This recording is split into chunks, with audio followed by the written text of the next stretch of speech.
Vous vous souvenez sans doute du chauffeur de taxi qui a roulé sur un homme à la sortie d'un bar. C'était il y a 3 ans déjà. Et les images troublantes qui avaient d'ailleurs circulé sur cet événement. Et Mathieu, aujourd'hui, il a reçu son jugement. Il est acquitté. Il a été acquitté, effectivement, Pierre, plus tôt aujourd'hui, sur toute la ligne Guercy-Edmond, ce chauffeur de taxi qui, en 2012, en avril 2012, il y a 3 ans, presque jour pour jour, avait été filmé par des passants, par des caméras de surveillance également.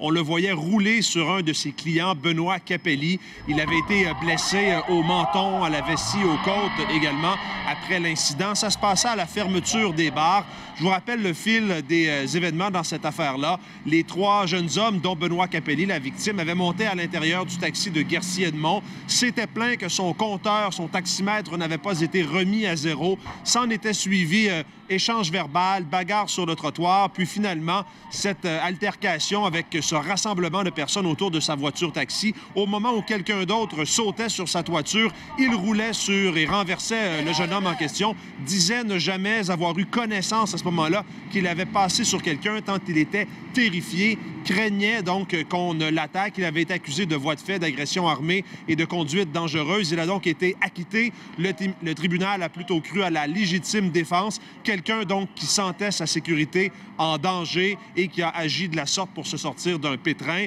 Pour Guercy-Edmond, ça a été 3 années extrêmement difficiles, a-t-il confié, soulagé au sortir de la salle d'audience. Écoutons-le.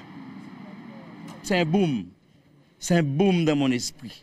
C'est un boom dans mon esprit. Vous avez vraiment eu peur ce soir-là? J'ai encore peur. J'ai encore peur à chaque fois que j'embarque un client de mon taxi. Est-ce que vous continuez à travailler durant la nuit? Vous avez changé un peu votre horaire? Non, je ne travaille plus en ville. Même quand quelqu'un m'arrête en ville pour un pick-up, je ne prends plus personne en ville. Je continue à faire du taxi seulement à l'aéroport de Dorval.